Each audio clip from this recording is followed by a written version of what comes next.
ഇന്ന് നമ്മൾ ചർച്ച ചെയ്യുന്ന വിഷയം വെരിക്കോസ് വെയിൻസിനെ കുറിച്ചാണ്. വെയിൻ എന്നത് നമ്മുടെ ശരീരത്തിലെ അശുദ്ധരക്തം ക്യാരി ചെയ്യുന്ന സിരകളാണ്. ഇതിന് ഒരു വാൾവ് മെക്കാനിസം, അതായത് നമ്മുടെ ബ്ലഡ് ഫ്ലോ നിയന്ത്രിക്കാനായി ഒരു വാൾവ് മെക്കാനിസം ഉണ്ട്. ആ വാൾവിനെ അഫക്റ്റ് ചെയ്യുന്ന അസുഖമാണ് ഈ വെരിക്കോസ് വെയിൻ എന്ന് പറയുന്നത്. ഇത് കാരണം അശുദ്ധരക്തം നമ്മുടെ ശരീരത്തിൽ, അതായത് വെയിനുകളിൽ കെട്ടിക്കിടക്കുകയും അത് ഡൈലേറ്റഡ് വെയിൻസ് അഥവാ തടിച്ചിട്ടുള്ള സിരകളാവുകയും ഇത് കാരണം ചെറിയൊരു ബ്ലീഡിങ്ങും അതിൽ കൂടെ തന്നെ ഉണങ്ങാത്ത രീതിയിലുള്ള മുറിവുകളും കാലിൽ അസഹ്യമായ വേദന അനുഭവപ്പെടുക, ഇതൊക്കെയാണ് ഇതിൻ്റെ ലക്ഷണം. ആർക്കൊക്കെയാണ് ഇത് കൂടുതലായിട്ട് കണ്ടുവരാറ് എന്ന് വെച്ചാൽ, കൂടുതൽ നേരം നിന്ന് ജോലി ചെയ്യുന്ന ആൾക്കാർ, ഫോർ എക്സാമ്പിൾ ടീച്ചേഴ്സ്, അധ്യാപകർ, നഴ്സുമാർ, നമ്മൾ ഡോക്ടേഴ്സ്, ഇവരൊക്കെ കൂടുതൽ നേരം നിന്നുകൊണ്ട് ജോലി ചെയ്യുമ്പോൾ ഈ കാലുകളിലെ സിരകളിൽ അശുദ്ധരക്തം കെട്ടിക്കിടക്കുകയും അത് തടിച്ച് വീർത്ത് വരികയും കാലുകളിൽ വേദനയും തുടർന്നുണ്ടാവുന്ന ലക്ഷണങ്ങളും ഉണ്ടാവുകയാണ്. മെയിനായിട്ടുള്ളതിൻ്റെ സിംറ്റംസ്, അതായത് ഏർലി സിംറ്റം എന്ന് പറയുന്നത് കാലുകളിൽ ഉണ്ടാകുന്നൊരു ഹെവിനെസ്, അതായത് ഒരു ഭാരം അനുഭവപ്പെടുകയും പിന്നെ വേദന അനുഭവപ്പെടുക, തുടർന്ന് തടിച്ച് ഞരമ്പുകൾ ഉണ്ടാവുകയും നോൺ ഹീലിംഗ് ആയിട്ടുള്ള അൾസേഴ്സ്, അതായത് മുറിവുകൾ ഉണ്ടാവുകയാണ് ചെയ്യുക. ഏർലിയർ സ്റ്റേജ്, അതായത് ഈ പെയിൻ വരുന്ന സ്റ്റേജിൽ തന്നെ നമ്മൾ ട്രീറ്റ്മെൻറ്റ് സ്റ്റാർട്ട് ചെയ്യുകയാണെന്നുണ്ടെങ്കിൽ ഈ അസുഖത്തിൻ്റെ പ്രോഗ്രഷൻ നമുക്ക് കൺട്രോൾ ചെയ്യാവുന്നതാണ്. ഫസ്റ്റ് സ്റ്റേജിൽ നമ്മൾ ഉദ്ദേശിക്കുന്നതെന്ന് പറഞ്ഞാൽ, ഫസ്റ്റ് നമ്മൾ ക്ലിനിക്കൽ എക്സാമിനേഷൻ, അതായത് കാലിൽ തടിച്ച ഞരമ്പുകളുണ്ടോ എന്നുള്ളതും ഏതെങ്കിലും തരത്തിലുള്ള വ്രണങ്ങൾ, ഉണങ്ങാത്ത രീതിയിലുള്ള വ്രണങ്ങളുണ്ടോ, കാലിൻ്റെ നിര്യാണിയുടെ സ്ഥലത്ത് ആങ്കിൾ റീജിയൻ്റെ അവിടെ ചെറിയ ഉണങ്ങാത്ത രീതിയിലുള്ള മുറിവുകളുണ്ടോ എന്നുള്ളതും എക്സാമിൻ ചെയ്യും. അതിനുശേഷം ഇതിൻ്റെ തുടർ ചികിത്സ എന്നോണം ചെയ്യേണ്ടത് ഒരു ഡോപ്ലർ അൾട്രാസൗണ്ടാണ്, വീനസ് അൾട്രാസൗണ്ട് എന്ന് പറയും.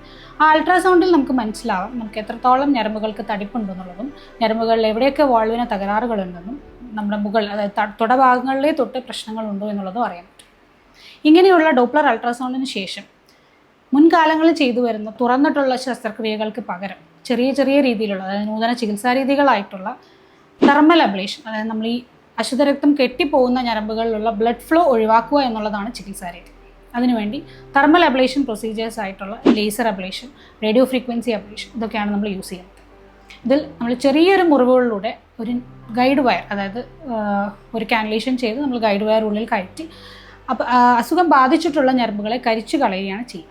ഗ്ലൂ തെറാപ്പി എന്ന് പറയുന്നത് നമ്മൾ ഇതേപോലെ ചെറിയ മുറിവുകളിലൂടെ ഗൈഡ് വയർ കയറ്റി ഗ്ലൂ ഇഞ്ചെക്ഷൻ ചെയ്തിട്ട് ഞരമ്പിനെ ഒട്ടിപ്പിച്ച് ആ അസുഖം ബാധിച്ചിട്ടുള്ള ഞരമ്പുകൾ നീക്കം ചെയ്യുന്നത്, അതായത് കരിച്ചു കളയുന്ന രീതിയിൽ തന്നെ ചെയ്യുകയാണ് ചെയ്യുക. ഇതൊക്കെ നമുക്ക് ഒരു ഡേ കെയർ പ്രൊസീജിയർ, അതായത് ഉച്ചയ്ക്ക് വന്ന് വൈകുന്നേരം പോകുന്ന രീതിയിൽ തന്നെ ചെയ്ത് പോകാവുന്ന സർജറികളാണ്.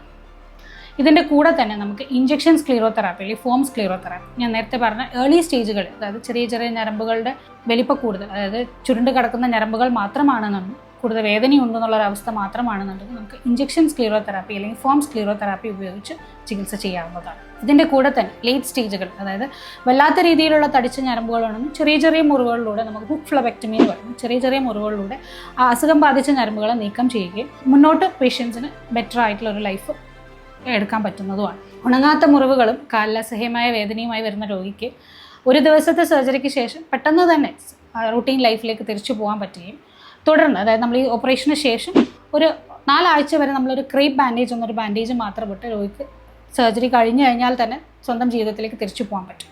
സർജറി കഴിഞ്ഞ് കഴിഞ്ഞാൽ നമ്മൾ ഓൺ ടേബിൾ തന്നെ രോഗിനെ നടത്തിക്കൊണ്ടാണ് നമ്മൾ പുറത്തേക്ക് കൊണ്ടുവരുന്നത്. അതുകൊണ്ട് തന്നെ തിരിച്ചവർക്ക് തുടർച്ചയായിട്ടുള്ള അടുത്ത ദിവസം തന്നെ അവർക്ക് ജോലിയിലേക്ക് തിരിച്ച് പ്രവേശിക്കാൻ പറ്റുകയും റൂട്ടീൻ ലൈഫ് തുടരാൻ പറ്റുകയാണ്. നൂതനമായിട്ടുള്ള ഈ ചികിത്സാ രീതികൾ നമ്മുടെ ഹോസ്പിറ്റലിൽ തന്നെ അവൈലബിൾ ആണ്. ഉച്ചയ്ക്ക് വന്ന് വൈകുന്നേരം സർജറി കഴിഞ്ഞ് പോകാൻ പറ്റാവുന്ന രീതിയിൽ, വേദനയില്ലാത്ത രീതിയിൽ തന്നെ ഈ സർജറികൾ ചെയ്ത് പോകാവുന്നതേ ഉള്ളൂ. വേറൊരു അനസ്തീഷ്യയുടെ ആവശ്യമൊന്നുമില്ല. ലോക്കൽ അനസ്തീഷ്യയിൽ തന്നെ നമുക്കിത് ചെയ്യാവുന്നതുമാണ്.